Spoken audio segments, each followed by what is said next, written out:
नमस्कार, जय श्री हरि, जय श्री राधे, जय श्री स्वस्थानी माता, हर हर महादेव। सधैँको वर्ष झैं यसपालि विक्रम सम्वत 2079 सालको श्री स्वस्थानी पर्वको यो पावन समयमा आज पनि सधैँको दिन झैं श्री स्वस्थानी व्रतकथा, श्री स्वस्थानी महिमा, माघ महात्म्यले शहीद भएको श्री स्वस्थानी व्रतकथा लिएर आउने क्रममा आजको नयाँ अध्याय 20 लिएर म टिका पौडेल उपस्थित भएको छु। श्री स्वस्थानी व्रतकथाको 20 अध्याय भित्रका दिव्य सुन्दर कथा प्रसङ्ग हजुरहरू समक्षमा राखिनेछ। हजुरहरू जहाँ जहाँ जस्तो जस्तो अवस्थामा रहे पनि श्रद्धा, भाव, भक्ति, विश्वासका साथमा कथा श्रवण गरिरहनु भएको छ। पूरा कथा श्रवण गर्नुहोला। सुन्न थालिसकेपछि पूरा हजुरहरूले सुन्नुभयो भने अवश्य पनि राम्रो हुनेछ र हजुरहरूले अगाडि एक अध्यायदेखि दोहोऱ्याउन चाहनु भयो भने पनि हजुरहरूले मजाले दोहोऱ्याउन सक्नुहुनेछ। हजुरहरू धेरैजनाको यो जिज्ञासा रहिरहेको छ, यो प्रश्न रहिरहेको छ। हजुरहरू जतिले श्रद्धापूर्वक श्री स्वस्थानी व्रतकथा श्रवण गर्दै हुनुहुन्छ, तपाईँ र तपाईँको परिवारमा राम्रो होस्, सबैमा सुख, शान्ति, समृद्धि, सुस्वास्थ्य र दीर्घायु भगवतीले प्रदान गरिदिनुहोस्। सबैका कष्ट दुःखहरू नाश भएर जाउन् र हजुरहरूले चिताएका कामना पुरा हुन्। हामी भगवतीसँग निरन्तर यो कामना, यो प्रार्थना गरिरहेका छौँ। हजुरहरू धेरैले कमेन्ट गरेर, लाइक गरेर हामीलाई साथ दिनुभएको छ। सबैलाई मुरी धन्यवाद भन्दै आउनुहोस्। अब आज 20 अध्याय भित्रको कथा प्रसङ्ग श्रवण गर्नु पूर्व ध्यान गरौँ। हजुरहरूले पनि मनमा भगवतीको स्मरण गर्दै ध्यान गर्नुहोला। ओम यं ब्रह्मा वरुणेन्द्र रुद्र मरुतः स्तुन्वन्ति दिव्यैः स्तवैर्वेदैः साङ्गपदक्रमोपनिषदैर्गायन्ति यं सामगाः ध्यानावस्थिततद्गतेन मनसा पश्यन्ति यं योगिनो यस्यान्तं न विदुः सुरासुरगणा देवाय तस्मै नमः। श्रीमच्चन्दनचर्चितो ज्वलवपुः शुक्लाम्बरा मल्लिका मालालङ्कृतकुण्डला प्रविलसन् मुक्तावली शोभिता सर्वज्ञाननिदानपुस्तकधरा रुद्राक्षमालाकरा वाग्देवी वदनाम्बुजे वसतु मे त्रैलोक्यमाता चिरम्। मूकं करोति वाचालं पङ्गुं लङ्घयते गिरिं यत्कृपातमहं वन्दे परमानन्दमाधवं। नमो भगवते तस्मै व्यासायामिततेजसे यस्य प्रसादद्वक्ष्यामि नारायणकथामिमां। नारायणं नमस्कृत्य नरं चैव नरोत्तमं देवीं सरस्वतीं व्यासं ततो जयमुदीरयेत्। ॐ श्री स्वस्थानी परमेश्वर्यै नमः। ॐ श्री गणेशाय नमः। ॐ श्री गुरवे नमः। ॐ श्री सरस्वत्यै नमः। ॐ श्री स्वस्थानी परमेश्वर्यै नमः।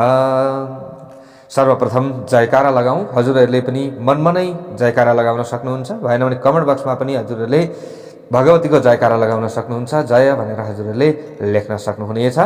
श्री स्वस्थानी परमेश्वरीको जय। श्री राधा माधव भगवानको जय। अथ विंशोऽध्यायः कुमारजी आज्ञा गर्नुहुन्छ हे अगस्त्य मुनि।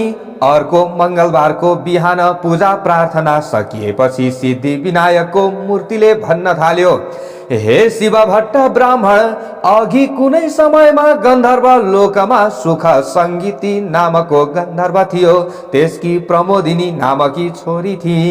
त्यस्तै सुशील गन्धर्वकी सुशीला अनि स्वर वेदीकी सुस्वरा तथा चन्द्रकान्तकी सुतारा एवं सुप्रभकी चन्द्रिका नामका छोरी थिए। ती गन्धर्व कन्या अप्सराहरूको यिनै शुभ नाम थिए। ती गन्धर्व कन्या सबै पाँचै कुमारीहरू उमेरमा पनि बराबरीका थिए। मानौ ती चन्द्रमाबाट निस्किएका चाँदनी जस्तै प्रकाशमान थिए। ती पाँचै चन्द्रमा जस्तै मुख भएका, अति राम्रो केश भएका थिए र चन्द्रमाको अमृत रूपी रस भरिएका जस्ता उनका ओठ थिए। जसरी चन्द्रमाको चाँदनी सेता कमलहरूमा प्रफुल्लता सञ्चार गर्दछ, त्यस्तै गरी उनको दर्शनले हेर्नेका आँखाहरूमा आनन्दको सञ्चार हुन्थ्यो। मानौ उनीहरू सुन्दरताको डल्लोबाटै पैदा भएका जस्ता अति राम्रो रूप भएका हेरिरहौँ जस्ता थिए। उनका कुचकुम्भ गोल गोल र उठेका ठाडा थिए। मानौ ती वैशाख महिनाका कमल जस्तै लाग्दथे। नयाँ पालुवाहरूले शोभिएको लहरो झैँ नयाँ यौवन छछल्किएर ती अत्यन्तै सुन्दर थिए। तिनीहरू पहेँलो मिसिएको सुन जस्तै गोरा थिए। यसै कारण उनको चमक पनि सुनको जस्तै थियो। ती सुनकै अलङ्कारले शोभिएका थिए। तिनीहरूले सुनले बनेका चम्पाका फुलको माला लगाएका थिए अनि यस्तै प्रकारले सुनकै वर्णका गुण केसरीका फुलेका लहराले चुल्ठो सजाएका थिए अनि सुन जस्तै चम्कने सुन्दर वस्त्र धारण गरेका थिए। ती सबै सातै स्वर समूहमा हावभावमा नाना प्रकारका मूर्छना यानि स्वर विशेषमा अनि ढोलकमा ताल दिने विनोदमा बाँसुरी मुरली वीणा बजाउनमा भिन्न भिन्न स्वरमा मादल बजाउनमा नाना भाँतिका नाच नाच्नमा विविध प्रकारका चित्र बनाउने लहरमा त्यस्तै अनेक किसिमका कलाहरूमा निपुण थिए। त्यस्ता प्रकारका ती कन्याहरू कुनै बेला वन क्रीडामा मुग्ध थिए। ती कन्या आफ्ना पिताहरूले पालिएका भएर पनि कुबेरका बगैँचाहरूमा डुलफिर गर्थे। यस्तैमा एक समयमा लहरले नै ती पाँचै कन्या मिलेर वैशाख महिनामा एउटा वनबाट अर्को वनमा जाँदै पारी जातका फुलहरू टिप्ने बटुल्ने गर्थे। यस्तैमा कुनै एक दिन ती सुन्दरी कन्याहरू गौरीको आराधना गर्नका लागि कुनै स्वच्छ सरोवरमा गए। फेरि तिनीहरूले त्यस तलाउ यानि सरोवरबाट राम्रा राम्रा सुनका कोष जस्ता कमलका फुलहरू टिपेर ती राम्रा फुलहरू लिएर वैदुर्य मणि तथा शुद्ध स्फटिक र सफा स्वच्छ मुगा जस्तो जल भएको तलाउमा नुहाएर अर्को वस्त्र पहिरेर अनि चुपचाप त्यहाँको सुन मिलेका बालुवाहरूको भुइँमा सानो ढिस्को उठाएर पार्वतीको मूर्ति बनाउँदा भए। अनि केशर मिलेको सेतो चन्दनले सिंगारिएकी ती पार्वतीलाई राम्रा राम्रा कमलका फुलहरूले र नाना प्रकारका उपचार धूप दीप नैवेद्य आदिले पूजा गरेर अत्यन्त भक्ति भावले भरिएका ती कुमारीहरू नाना प्रकारका ताल यानि वाजाको ध्वनि पूर्वक त्यतिखेर त्यहाँ नाच्दा ती मृग नयनीहरूले गान्धार स्वरको आश्रय अर्थात् उत्थान गरेर खूब राम्रो स्वरले तीखो ध्वनि भएको मूर्छना नामको ध्वनि पूर्वक गीत गाए। यस्ता प्रकारले त्यस गीतको वाक्य विन्यास पनि राम्रो प्रबन्ध भएको, सुरिलो स्वरको अति नै उत्तम थियो। हर्षको रस वर्षाउने त्यो सुरिलो स्वर भएको ठाउँमा ती कन्याहरू नाचमा अत्यन्त मस्त रहेको बेलामा तब त्यो अक्षोद नामक उत्तम तीर्थमा स्नान गर्नका लागि वेद निधि मुनिका छोरा प्रसिद्ध बेटा उहाँ आए। उनको रूपको सीमालाई नाघेको थियो अनि उनको मुखमण्डल अत्यन्त राम्रो थियो। उनका आँखा कमलका फूलको पात जस्ता विस्तृत थिए। उनी युवा अवस्थाका थिए। उनको छाती चौडा थियो। उनका हात लामा लामा अति सुन्दर थिए। उनी केही श्याम वर्णका पनि थिए, मानो उनी दोस्रो कामदेव नै हुन् कि जस्ता थिए। उनी ब्रह्मचारी थिए। उनको शिरमा यामनको टुप्पी शोभायमान थियो। हातमा दण्ड लिएका उनी मानु धनुष लिएका कामदेव जस्तै थिए।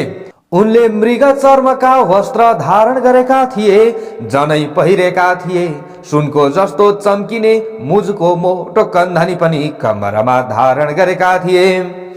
त्यहाँ त्यस तलाउको तटमा ती बालाहरूले ती ब्रह्मचारी वटुकलाई एकाएक देखेर आश्चर्यले चकित भएका छँदा अत्यन्त रमाए र हाम्रो आँखाको अतिथि समान यो को होला भनी ठानेर टोहो लाउँदै सोच्न थाले। अनि ती बालाहरूले आफ्नो नाचगान छोडेर तिनैलाई एक टकले हेर्दा हेर्दै व्याधाले हरिणीहरूलाई बाणले बेधे झैं तिनीहरू पनि कामका बाणले बेधिए। उनलाई देखेर लट्ठ भएका ती पाँचैवटी कन्या ती जवान ब्राह्मण कामदेव पो हुन् कि भन्ने भ्रममा परे र हडबडाउँदै हेर हेर यस्तो भन्न थाले। अनि आफ्ना कमल कोष जस्ता बडा बडा आँखाले बारम्बार तिनलाई मनमनै पूजा गरेर अर्थात् हेरिरहेर त्यसपछि ती कन्याहरूले परस्परमा विचार गर्न लागे, यदि यो पुरुष कामदेव नै भएको भए रतिलाई साथमा नलिई किन घुम्थे? यदि यी अश्विनी कुमार देवता भएका भए निश्चय नै ती दुवै भाइ साथैमा रहन्थे। त्यसकारण कि त यी गन्धर्व हुन् अथवा कुनै किन्नर हुन् अथवा इच्छा अनुसारको रूप धारेका कुनै सिद्ध हुन् अथवा यी कुनै ऋषि पुत्र हुन् अथवा कुनै उत्तम पुरुष नै हुन् अथवा यो कोही होस्, पक्कै पनि ब्रह्माजीले हाम्रै लागि सृष्टि गरेका हुन्। जस्ता प्रकारले भाग्यमानीहरूका लागि अथवा भाग्यमानीहरूको लागि पूर्व जन्मका कर्म अनुसार खजाना प्राप्ति हुन्छ, त्यस्तै प्रकारले हामी कुमारीहरूका लागि कल्याण रूपी जलको तरङ्गको लहरले चित्त पग्लेकी पार्वतीले यो उत्तम वर पठाएको हो। त्यसकारण यस वरलाई मैले बरे, तैँले बरिस् त मैले पनि बरे। तिमीहरूले मात्रै बर्ने, मैले पनि बरे। म किन छोडु, मैले पनि बरे। तिमीहरू भन्दा म के कम छु, लौ मैले पनि बरे भन्दै यस्ता प्रकारले ती पाँचैवटीले परस्परमा बोलिरहेको बेलामा त्यही तिनीहरूको त्यस्तो कुरो सुनेर ती महर्षि कुमारले आफ्नो मध्याह्नको नित्य क्रिया सकेर अनि ती बटुक प्रसिद्धले पनि तिनको कुरा अथवा तिनीहरूको कुरो आफ्नो हृदयमा विचारेर यो विघ्न आइलाग्यो भन्ने ठाने। किनकि ब्रह्मा विष्णु महादेव आदि देवताहरू पहिलेका जो सिद्ध मुनिहरू अनि ती योगबल भएका योगीहरू पनि अबला युवतीहरूको त्यो अद्भुत लीलाद्वारा मोहित गरिसकेका छन्। धनुषधारी कामदेवले आँखी भुइँ रूप बलियो धनुबाट छाडेका युवतीहरूको नेत्र रूपी तीखा बाणले हानिएपछि कसको मनरूपी मृग ढल्दैन र? नीतिपूर्वकको धैर्य तबसम्म मात्रै रहन सक्छ, तबसम्म मात्रै जनताको भय भइरहन्छ, तबसम्म मात्रै चित्त अत्यन्त दृढ रहन्छ, तबसम्म मात्रै कुलको ख्याल रहन्छ, तबसम्म नै तपको तुजुक पनि रहन्छ, तबसम्म मात्रै मनुष्यले यम नियम आदिको पालन गर्न सक्छ। जबसम्म अत्यन्त नशिला ती वनिता युवतीहरूको कर्के हेराइ रूपी वाणले मनुष्य मोहमा पर्दैन अर्थात् बेहोसिँदैन, युवतीहरूको मीठा मनोहर नखराले विषयमा हिरिक्क हुने जनहरूको मनलाई मोहित गराउँछन्, एकदम उन्मत्त बनाउँछन्। तसर्थ यी अहिले मलाई पनि मोहमा पार्दछन् र पक्कै पनि उन्मत्त बनाउँछन्। तसर्थ अब कुन उपायले मेरो यो आश्रम धर्मको रक्षा हुन सक्छ? मासु रगत मलमूत्रले बनेको अति अपवित्र घिन लाग्दो स्त्रीहरूको शरीरमा सुन्दरताको कल्पना गरेर एकदम मूर्ख मूढ चित्त भएका कामुकहरूले झैं संयमी धीर विचारवान जनले तिनमा लठिएर रमण गर्नु हुँदैन, किनकि निर्मल बुद्धि भएका विद्वानहरूले स्त्रीहरूको संसर्ग नै आश्रम धर्ममा रहनेहरूका लागि भयंकर हुन्छ है भनेर बताएका छन्। त्यसकारण जबसम्म यी मेरा समीपमा आइपुग्दैनन् तब तकैमा म घर गइहाल्छु भन्ने विचार आफ्नो मनमा खेलाउँदै थिए कि उतनीखेरै ती कन्याहरू ती प्रसिद्ध ब्रह्मचारीको नगिचै गएर आफ्ना दायाँ बायाँ हातको बन्धनले अङ्गालो हाले अनि विनयपूर्वक बिन्ती गर्दै भन्न लागे, हे सुन्दर, हामीहरूद्वारा निश्चय नै तपाईँ बरिनु भयो, यसकारण यस विषयमा तपाईँको विपरीत विचार नहोस्। ती कन्याहरूले यस्ता प्रकारले विनय गरिएका तथा तिनका बाहुपासमा बाँधिएका ती प्रसिद्ध ब्राह्मणले मुस्कुराउँदै भने, तिमीहरू शुभ अनुकूल र प्रिय वचन भनिरहेका छौ, किन्तु गुरुकुलमा ब्रह्मचर्याश्रममा रहेको अनि वेदको अभ्यासमा तल्लीन भएको मेरो नियम अझै समाप्त भएको छैन। जुन आश्रममा जो धर्म छ त्यसलाई पण्डितहरूले रक्षा गर्नुपर्दछ। यसकारण हे कन्या हो, अहिले यो विवाह गर्नु मेरो धर्म होइन भन्ने म ठान्दछु। ती ब्रह्मचारी वटुक प्रसिद्धको यस्तो कुरो सुनेपछि तब ती कन्याहरूले वैशाखमा साफ गलाले मिठो ध्वनि बोल्ने कोइलीहरूले बोले झैं तिनलाई मिठो बोलीले भने, धर्मले धन, धनले गृहस्थाश्रम अनि गृहस्थाश्रमले धर्मका फलको उदय हुन्छ भन्ने शास्त्रहरूको यही नै निश्चय छ भनी विद्वानहरूले ठोकुवा गरेका छन्। धर्मको अधिकताले उही गृहस्थाश्रम जमाउने काम तपाईका सम्मुख उपस्थित भएको छ। यसकारण विविध प्रकारका भोगहरूले उसको उपभोग गर्नुपर्छ, तब यो भूमि नै स्वर्ग भूमि जस्तै हुन्छ। तिनीहरूको त्यस्तो वचन सुनेर ती प्रसिद्ध ब्रह्मचारीले गम्भीर वाणीले भने, तिमीहरूको कुरो साँचो हो, किन्तु म गुरुकुलको आफ्नो नियम समाप्त गरेर गुरुको आज्ञा पाएर मात्रै अनि सबै विवाह आदि कर्म गर्नेछु। त्यसै बीच मै आफै बाठो भएर विवाह म गर्दिन। उनले यति भनेपछि फेरि ती कन्याहरूले भन्न लागे, हे सुन्दर, तपाईँ सचमुच मूर्ख प्रतीत हुनुहुन्छ भने दिव्य औषधि, दिव्य रसायन, खानीको सिद्धि अनि उत्तम कलाहरू, सुन्दरी स्त्रीहरू अनि यस्तै प्रकारले मन्त्र तथा धर्मबाट प्राप्त भएको धर्मको रस पनि जब यी स्वयं प्राप्त हुन्छन् त बुद्धिमानले यस्ता कुराहरूलाई छोड्नु हुँदैन कहिले पनि। संयोगले नै यदि कार्यको सिद्धि प्राप्त भयो भने नीति जान्ने विद्वानले त्यसमा उपेक्षा गर्नुहुन्न, किनकि उपेक्षा गर्नाले फेरि फलको लाभ हुँदैन कहिल्यै पनि।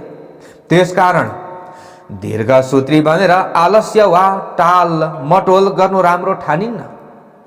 गाढा प्रेम गर्नेवाला निर्मल कुलमा जन्म लिएका, स्नेहले चित्त पग्लिएका, बोली चाली र चाल चलन राम्रो भएका, स्वयं वर वरण गर्न तम्सिएका, राम्रा अनि रूपले धपक्क बलेका कुमारी कन्याहरूलाई त यस ब्रह्माण्डमा भाग्यशाली मनुष्यहरूले मात्र प्राप्त गर्दछन्, अरूले पाउन सक्दैनन्।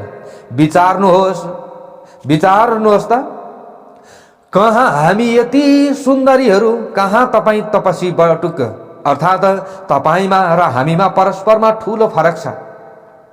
साँच्चै हो, यस्तो नहुने कुरालाई पनि हुने गराउनमा विधाता अति पण्डित यानी जान्नेछ भन्ने कुरो हामी मान्दछौँ। त्यसकारण जसरी हुन्छ यतिखेर तपाईँ हामीलाई गान्धर्व विवाहद्वारा स्वीकार गर्नुहोस्, यसैमा हाम्रो कल्याण छ। होइन भने आकुलिएका हामी अब जीवित रहन सक्दैनौँ। तब तिनीहरूको त्यस्तो कुरो सुनेका धर्म जान्नेहरूमा श्रेष्ठ ती प्रसिद्ध ब्राह्मणले भने, हे मृगनयनी हो, धर्म नै धन भएका मनुष्यहरूले धर्मलाई कसरी त्याग्ने त? धर्म अर्थ काम मोक्ष यी चारैलाई यथोक्त विधिले सेवन गरे मात्र यी सफल हुन्छन्। लापरवाही गरियो भने यी सफल हुँदैनन्, होइन भने यी सबै निष्फल हुन्छन्। यतिखेर म व्रती छु, यसकारण व्रत पुरा नगरिकन बिना समयमा स्त्रीको पाणी ग्रहण या स्त्री ग्रहण म चाहिँ गर्दिन। किनकि जो मनुष्य क्रियाको समय जान्दैन उसले क्रियाको फल कहिल्यै पाउँदैन। त्यसकारण यस समयमा मेरो मन धर्मको विचारमा लागेको छ।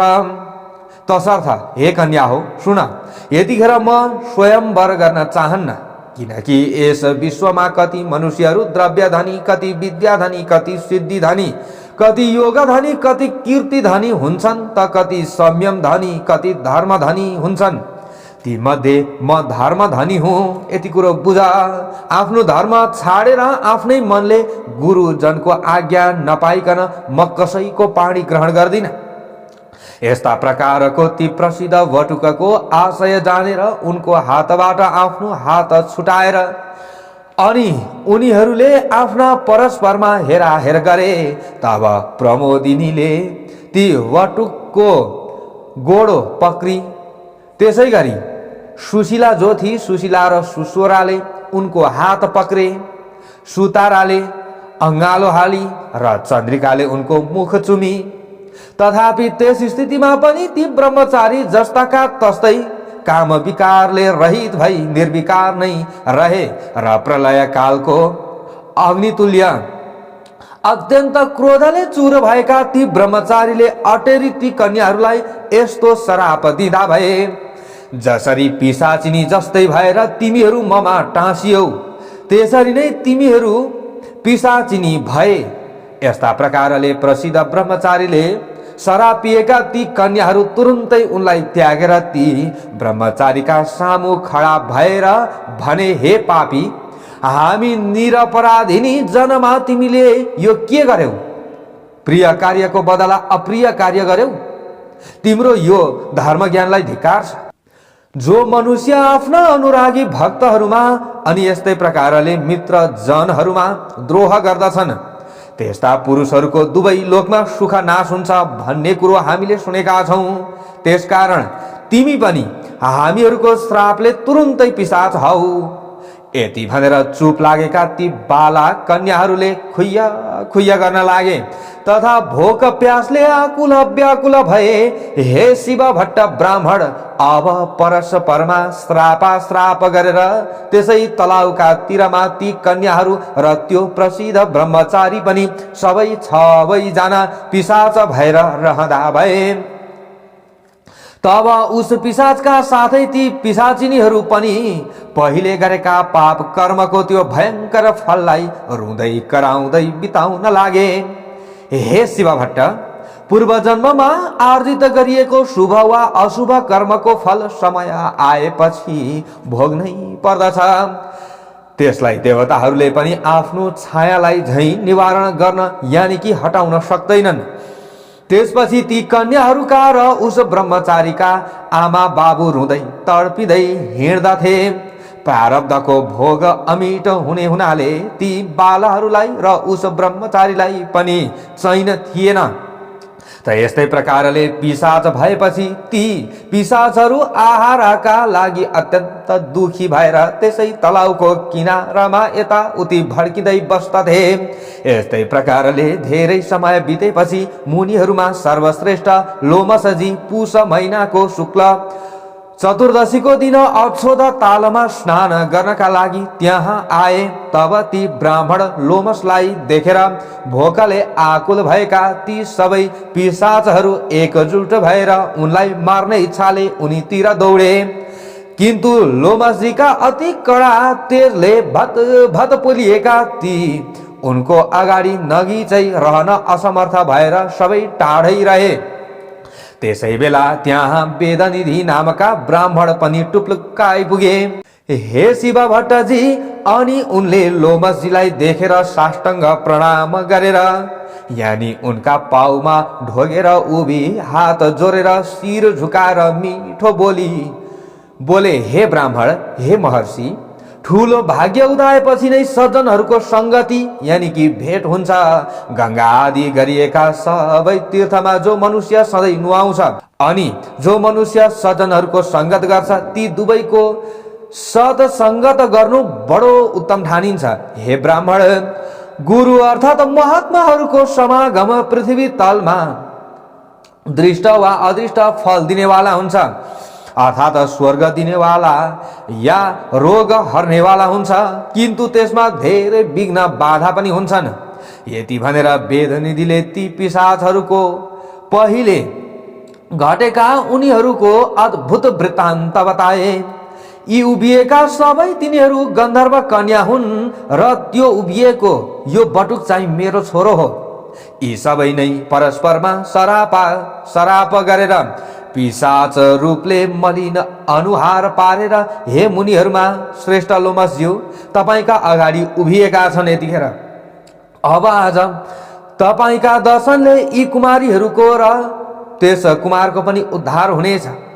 के सूर्योदय भएपछि पनि अन्धकारको राशि गुफामा घुस्रँदैन र? हे शिव भट्ट, त्यो कुरो सुनेर दयाले मन पग्लिएका अत्यन्त तेजस्वी लोमस ऋषिले पुत्रको दुःखले दुखित ती मुनि वेदनिधिलाई भने, मेरा कृपाले यी बाला कन्याहरूलाई र त्यस बटुकलाई पनि तुरुन्तै पूर्व स्मृति प्राप्त हुनेछ र जसले तिनको परस्परको श्राप नाश हुन्छ त्यो त्यस्तो धर्म पनि म बताउँछु भनी लोमसले भन्नुभयो। अब यिनीहरू मेरा साथ रहेर विधिपूर्वक माघभरि नै माघ स्नान गरून्। माघभरिको स्नानले मात्र माघको अन्तमा श्रापबाट छुट्न सक्दछन्, होइन भने अरू उपायले यिनीहरूको उद्धार हुन सक्दैन। हे वेदनिधि, श्राप रूपी पापको फल र मनुष्यहरूको पापको नाश तीर्थमा माघ स्नान गर्नाले मात्रै हुन्छ। मेरो यस्तो निश्चित बुद्धि यानी कि निश्चय छ। 7 जन्मदेखिको पाप र वर्तमान जन्ममा गरिएको महापाप पनि विशेष गरेर पुण्य तीर्थमा गरिएको माघ स्नानले सारा डढ्दछ अर्थात नाश हुन्छ। मुनीश्वरहरू जुन पापको कुनै प्रायश्चित देख्दैनन् त्यस्तो पाप पनि पुण्य तीर्थमा माघ स्नान गर्नाले नाश हुन्छ भन्दछन्। जानी नजानिकन आफ्नै मनले कोही जन माघ स्नान गर्छ भने पनि त्यस स्नानले त्यो मोक्ष फलको भागी हुन्छ। हिमालयको पर्वतीय प्रान्तमा रहेको तीर्थमा अर्थात देवघाटको त्रिवेणीमा गरिएको माघ स्नान सारा पाप नाश्ने हुन्छ। त्यसकारण अब यी कन्याहरू र तिम्रो त्यो छोरो तथा तिमी पनि सबै सद्गति चाहनेहरू मेरा साथ देवघाटको त्रिवेणीमा हिँड। त्यहाँ देवताहरूलाई पनि दुर्लभ हुने माघ स्नान माघभरि सबै एकै साथ गरौँ। त्यही नै पापबाट उत्पन्न भएको यो पिशाचत्वबाट यिनीहरू तुरुन्तै छुटकारा पाउनेछन्। यति भनी भोलिपल्टै ती सबै अत्यन्त खुसी हुँदै लोमसका साथ उनका कृपा शक्तिले आकाश मार्गद्वारा देवघाटका लागि अछोदबाट प्रस्थान गरे र उसै दिन केही बाँकी छँदै उहाँ पुगी तीर्थयात्रीहरूलाई बनाइ राखिएको छाप्रोमा डेरा जमाए। लौ अब पिशाचत्वबाट मुक्ति चाहने यी कन्याहरू र तिम्रो यो छोरो पनि अनि तिमी पनि सबैले मेरो भनाइ अनुसार यस त्रिवेणीमा मेरा साथै सधैँ मकर राशिमा सूर्य रहउन्जेल नुहाओ। अनि यस त्रिवेणीका जलका प्रभावले पहिलेका सारा पाप नष्ट हुन्छन् भनी तिनीहरूलाई माघभरि त्रिवेणीमा नुहाउन लाए। त माघको अन्तमा ती सबै पिशाचत्वबाट छुटेर पहिलेकै स्वरूपमा अर्थात् पहिले जस्ता थिए उस्तै रूपमा उस्तै भेषमा प्राप्त भए। तब वेदनिधिले आफ्नो छोरोलाई र ती दिव्य रूपका कन्याहरूलाई देखेर भित्रैदेखि प्रसन्न चित्त भएका छँदा श्रद्धापूर्वक लोमसको स्तुति गरेर भने, तपाईको कृपाले मात्रै पापरूपी समुद्रबाट यिनीहरूले पार पाए। हे ऋषिहरूमा श्रेष्ठ प्रभु, अब यी बाल बालिकाहरूलाई के गर्ने, यसबारे उचित कुरो आज्ञा होस्। तब लोमसले भन्नुभयो, यो कुरा वेद पढिसकेको र आश्रमको नियम पनि पूरा गरिसकेको पठ्ठो छ। तसर्थ अब यो केटो आफूमा प्रेम गर्ने यी पाँचैवटीको करकमल पक्रोस्, अर्थात् पाणी ग्रहण गरोस्। त्यसपछि लोमसका आज्ञाले र अनि आफ्ना बाबुको वचनले विवाहका लागि चाहिने आवश्यक शुभ वस्तुहरूले र त्यहाँका रैथाने ऋषिहरूद्वारा पढिएका वेद मन्त्रका ध्वनिहरूले मङ्गलाचार गरिएको त्यो धर्मात्मा ब्रह्मचारीले विवाहको विधिले तुरुन्तै त्यही धर्मपूर्वक ती पाँचैवटी कन्याहरूको हात पक्रियो, अर्थात् तिनीहरूसित विवाह गर्यो।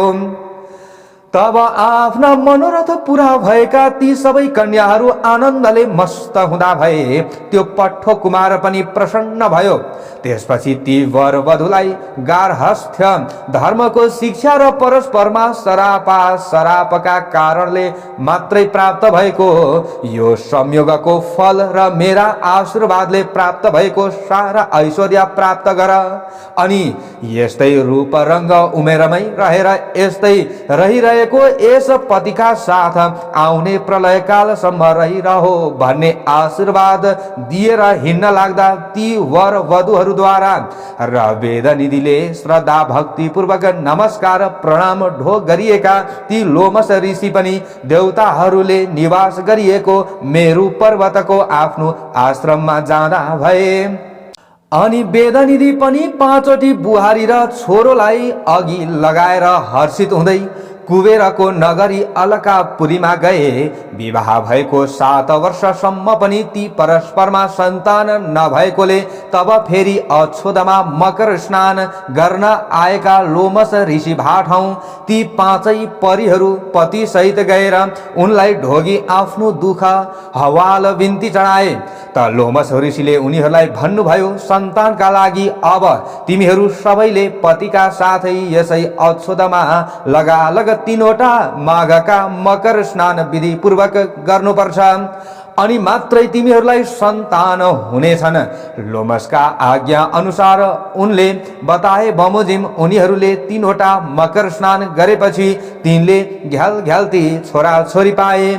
तसर्थ हे शिव भट्ट ब्राह्मण, तिमी पनि यो देवघाटको त्रिवेणीमा विधि नियम पूर्वक पत्नी सहित भई लगालग 3वटा माघ भरि मकर स्नान गर त, अनि म तिमीलाई आकाशमा सूर्य चन्द्र रहुन्जेल नाउ चलिरहने सन्तान दिनेछु।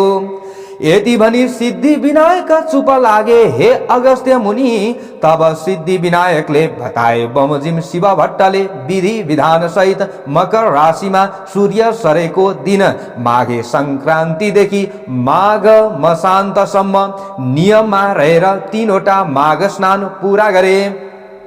देवघाटमा माघ स्नान गर्दा प्रत्येक माघका 30 दिनसम्म नै दिनहुँ कुनै न कुनै वस्तु दान गर्ने गर्थे।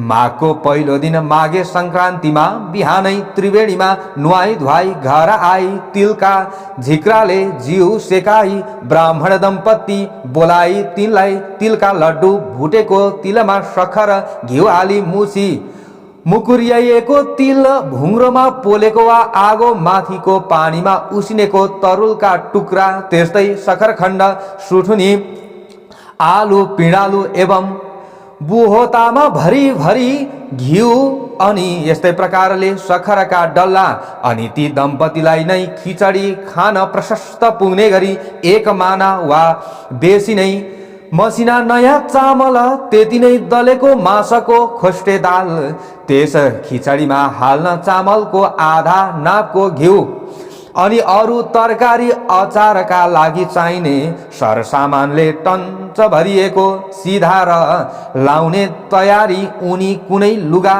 वा ओढ्ना वा सुती धोती उपरना आदि दान दिन्थे। यस्तै प्रकारले गरिब गुरुबाहरूलाई पनि तिलका लड्डु र गुडका डल्ला बाँडिदिन्थे।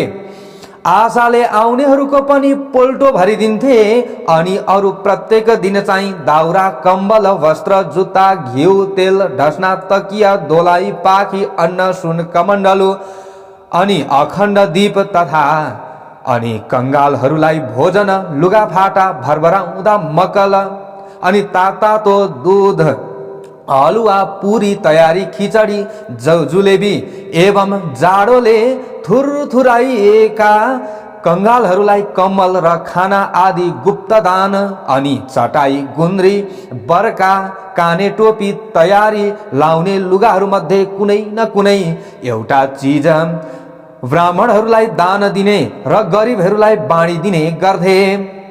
यसै गरी तीनवटा माघ भरि मकर स्नान गरिसकेपछि लगत्तै आउँदो मंगलबार सिद्धि विनायकको पूजा गर्न गएका शिवभट्ट दम्पतिले पूजा गरिसकेपछि सन्तान प्राप्तिका लागि प्रभुको आज्ञा अनुसार तीनवटा मकर स्नान विधि पूर्वक हामीले पूरा गर्यौं। हे प्रभु, अब हामीलाई प्रभुको करार अनुसार सन्तान दिनुहोस् भन्ने प्रार्थना गरिरहेका ती भक्त शिवभट्ट र सती ब्राह्मणी जो शिवभट्ट दम्पतिलाई सिद्धि विनायकले भने, हे शिवभट्ट दम्पति, आजको 8औं दिनमा बिहानै आई यसै गरी मेरो पूजा गर्नु र उसै बेला एउटी गाई आएर तिम्रो मुख हेरिरहनेछन्। तिमीले पनि गाईको मुख हेरेर पूजा गर्नु अनि गाईले गोब्र्याउनेछन्। त्यो गोबर भूमिमा खस्न नपाउँदै हातमा थापी घर लैजानु र तसलामा राखी माथिबाट तसलैले छोपिदिनु। 4 दिन भएपछि हेर्नु कन्या उत्पन्न भइरहेकी हुनेछन्। छोरो भने तिमीले पूर्व जन्ममा राखेका छैनौ। यति विनायकको आज्ञा सुनि शिवभट्ट ब्राह्मण र सती ब्राह्मणी सिद्धि विनायकलाई दण्डवत प्रणाम गरी घर फिरे। उता सिद्धि विनायक पनि अन्तर्धान हुनुभयो। त्यसको 8 दिनपछि मंगलबार बिहानै समस्त पूजा सामग्री लिई दुवै स्त्री पुरुष सिद्धि विनायकको मन्दिरमा गई पूजा गर्न लाग्दा एउटी गाई आएर हेरिरहिन् अनि शिवभट्टले सिद्धि विनायकको पूजा सकेर गाईको पनि पूजा गरे। तब गाईले गोब्र्याइन् र शिवभट्टले त्यो गोबर भूमिमा खस्न नपाउँदै हातमा थापेर सिद्धि विनायकलाई दण्डवत प्रणाम गरी सानन्द घर आए। अनि त्यो गोबर तसलामा राखी माथिबाट तसलैले छोपिदिए। 4 दिन भयो र माथिको तसला झिकी हेर्दा कन्या उत्पन्न भइरहेकी देखे। कस्ती कन्या भने मध्याह्न कालको सूर्य जस्तै तेज भएकी, पूर्ण चन्द्र जस्तै मुख मण्डल भएकी, वासुकी नाग झैं हात पाउ भएकी र वाघको जस्तै कम्मर भएकी, सावित्रीका जस्तै पैताला भएकी त्यस्ती परम सुन्दरी कन्या देखेर शिवभट्ट र सती अत्यन्त हर्षित भई तसलाबाट झिकेर निदान गरी यानी कि राम्रो सुरक्षा गरी पाले। त्यस बालिकालाई खान दुध भएन र फेरि सिद्धि विनायकको मन्दिरमा गई पूजा गरे। अनि गणनाथ प्रसन्न भई, हे शिवभट्ट ब्राह्मण, हे सती ब्राह्मणी, के भन्ने इच्छा छ भन। यस्तो आज्ञा भएको सुनि शिवभट्ट बिन्ती गर्दछन्, हे गणनाथ, हजुरको कृपाले सन्तान पाए तर त्यस बालिकालाई खान दुध भएन। त्यही बिन्ती गर्न आएको हुँ। यति सुनेर त्यस बालिकालाई दुध दिए जाऊ भनेर सिद्धि विनायक अन्तर्धान हुनुभयो। अनि सतीले आफ्ना स्तन निचोरी हेर्दा दुध आयो र त्यस बालिकालाई खान दिई बढाइन्। जस्तै सीताजी उत्पन्न हुँदा राजा जनकलाई आनन्द भए थियो, त्यस्तै ती बालिका उत्पन्न हुनाले शिवभट्ट र सतीलाई आनन्द भयो। त्यसपछि योग्य ब्राह्मणहरू डाकी नामकरण संस्कार गराए। ती ब्राह्मणहरूले भने, हे शिवभट्ट, गाईको गोबरबाट उत्पन्न भएकी हुनाले यी बालिकाको नाम गोमा भयो र यी बालिका भाग्यमानी हुनेछन्, सम्पूर्ण लोकले सम्मान गर्नेछन्। यति ब्राह्मणहरूले भविष्यवाणी गरेपछि शिवभट्टले यथेष्ट भोजन र दक्षिणा दिई विदा गरे। आगन्तुक सबै ब्राह्मणहरू आफ्ना आश्रममा गए। त्यसपछि ती गोमा नामकी कन्या शुक्ल पक्षका चन्द्रमा झैं प्रतिदिन बढेर 5 वर्षकी भइन्। अनि शिवभट्ट ब्राह्मण र सती ब्राह्मणीले एक दिन कन्यालाई भने, हे पुत्री, हामी गंगा स्नान गरेर आउँछौं, तिमी पूजाको निम्ति अक्षता केलाई राखे भनी अराएर दुवै दम्पति नित्य गंगा स्नान गरेर हरिहरको पूजा गरी सुवर्ण आदि नाना द्रव्य दान गरेर आउँथे। त्यही क्रमले दान गर्दा गर्दा अमरावती थर्क्यो र देवराज डराई समस्त देवता साथमा लिई कैलाशमा श्री महादेव कहाँ गएर बिन्ती गरे, हे ईश्वर, मध्यमण्डलको हिमालयको पर्वत श्रृङ्खलाको दक्षिण भागमा एउटा ब्रह्मपुर भन्ने नगर छ। त्यहाँ शिव भट्ट नामका ब्राह्मण र सती नामकी तिनकी पतिव्रता स्त्री छन्। ती दुवै स्त्री पुरुषले हजुरका पुत्र सिद्धि विनायकको सेवा गरे र सिद्धि विनायक खुसी भई असंख्य सम्पत्ति दिए। ती शिव भट्टले सम्पत्ति पाएपछि नित्य गंगा स्नान गरेर हरिहरको पूजा गरी सुवर्ण आदि नाना द्रव्य दान गर्नाले अमरावती थर्कियो। हे शम्भो, म अरू पनि बिन्ती गर्दछु, ती शिव भट्टले सम्पत्ति पाएपछि सन्तान भएनन् भनी फेरि सिद्धि विनायकको सेवा गरे। तब सिद्धि गणेशजी खुसी भएर सकल लक्षणले युक्त भएकी परम सुन्दरी एउटी कन्या पनि वरदान दिए। हे प्रभु, हामीहरूको रक्षा गरी बक्सियोस्, हजुरले रक्षा नगरे अमरावतीबाट हामीले च्युत हुनुपर्नेछ। यति इन्द्रको प्रार्थना सुनि श्री महादेव आज्ञा गर्नुहुन्छ, हे देवेन्द्र, नडराऊ, म रक्षा गर्नेछु, अब सबै अमरावती जाओ। शिवजीको त्यस्तो आज्ञा सुनि उहाँलाई दण्डवत प्रणाम गरी सुरराज इन्द्र अमरावती फर्के। त्यसपछि श्री महादेवले भिक्षुको रूप धारण गरी देवताको रक्षाका निमित्त जटाको मुकुट बनाई बायाँ हातमा त्रिशूल र दाहिने हातमा डमरू लिई भस्म लेपन गरी शिव भट्ट ब्राह्मणको घर पुगी भिक्षा माग्नुभयो। गोमा आफ्ना पिताको पूजाका लागि अक्षता केलाई रहेकी थिइन्।